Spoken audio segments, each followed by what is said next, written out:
Assalamualaikum warahmatullahi wabarakatuh. Kami dari kelompok pemberontakan APRA ingin mempresentasikan dari hasil yang kami diskusikan. Pertama-tama, saya akan memperkenalkan kelompok kami terlebih dahulu. Yang pertama, Aji Supriyatno absen 3, lalu saya Jakobus Driarka absen 18, lalu Muhammad Naufal absen 22, Muhammad Raditya absen 23, Muhammad Reski absen 24, dan yang terakhir Konita Ayuningtyas absen 32. Latar belakang gerakan pemberontakan Angkatan Perang Ratu Adil atau yang disingkat APRA. Jadi, pemberontakan APRA ini dipicu oleh adanya friksi di dalam tubuh Angkatan Perang Republik Indonesia Serikat atau APRIS. APRIS sendiri terdiri atas TNI dan KNIL atau Tentara Hindia Belanda. Pada saat itu, pihak TNI mendukung unitaris dan pihak KNIL mendukung federalis. Karena perbedaan itulah menjadi pemicu keduanya untuk berselisih. APRA sendiri dipimpin oleh Raymond Westerling dan memiliki sekitar 800 pasukan. Lalu pada 23 Januari 1950, APRA menyerang basis pertahanan APRIS di Jawa Barat, tepatnya Divisi Siliwangi. Karena penyerangan itu, sekitar 100 personel anggota APRIS pun gugur. Lalu, APRA berencana untuk menyerang Jakarta dan membunuh menteri-menteri dalam Kabinet Republik Indonesia Serikat. Di antaranya adalah Sultan Hamengkubuwono ke-9 sebagai Menteri Pertahanan, serta Kolonel TB Simatupang yang saat itu menjadi Kepala APRIS. Namun, upaya tersebut dapat digagalkan karena adanya perundingan dari pihak Indonesia yaitu Muhammad Hatta selaku Perdana Menteri Republik Indonesia Serikat waktu itu dengan pihak Belanda, dan akhirnya APRA pun dibubarkan. Gerakan yang dilakukan Westerling, pemimpin APRA, menginformasikan kepada koresponden Australian Associated Press and Reuters bahwa aksi pasukan militan APRA bertujuan memusnahkan kekuatan Tentara Nasional Indonesia di Jawa Barat, termasuk Jakarta, dan menangkapi orang-orang Indonesia di kabinet. Pasukannya kemudian membentuk pemerintah baru di Jawa Barat. Kini saya akan menjelaskan proses kronologi dari gerakan separatisme APRA. APRA sendiri didirikan pada tanggal 9 Januari 1949 oleh mantan Kapten Pasukan Khusus KNIL yaitu Raymond Westerling. Lalu pada tanggal 5 Desember 1949 pada sekitar pukul 8 malam, Westerling menelpon Panglima tertinggi tentara Belanda yaitu Letnan Burman van Frieden, di mana ia menanyakan pendapatnya apabila ia menggulingkan Soekarno setelah penyerahan kedaulatan. Lalu pada tanggal 5 Januari 1950, Westerling mengirim ultimatum.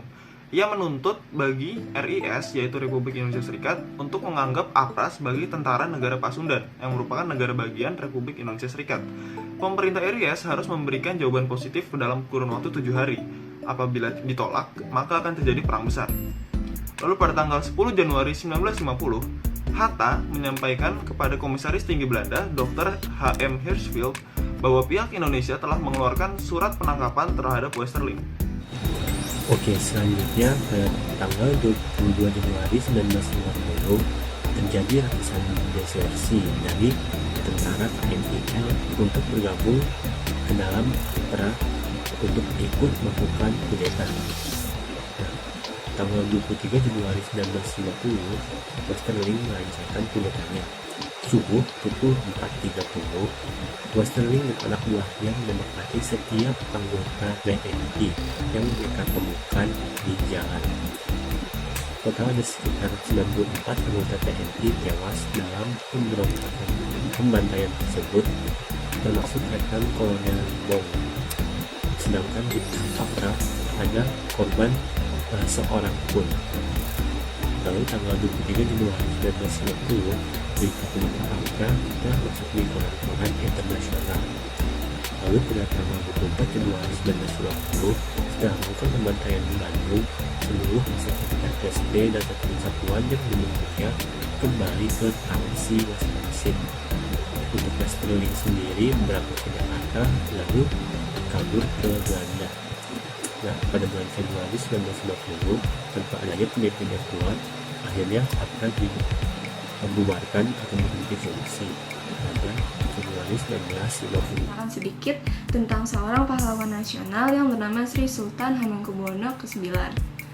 Beliau dilahirkan dengan nama Gusti Raden Mas Durajatun pada tanggal 12 April 1912 dan merupakan anak ke-9 dari pasangan Sri Sultan Hamengkubuwono ke-8 dan Raden Ajeng Kustilah atau Kanjeng Ratu Alik. Masa muda Sri Sultan Hamengkubuwono ke-9 ini dihabiskan di luar keraton karena ayahnya menitipkannya ke sebuah keluarga yang berasal dari Belanda, yaitu keluarga Mulder, dan berpesan agar Sri Sultan Hamengkubuwono dididik layaknya rakyat biasa. Ia tamat sekolah dasar di Yogyakarta dan melanjutkan pendidikannya ke Semarang.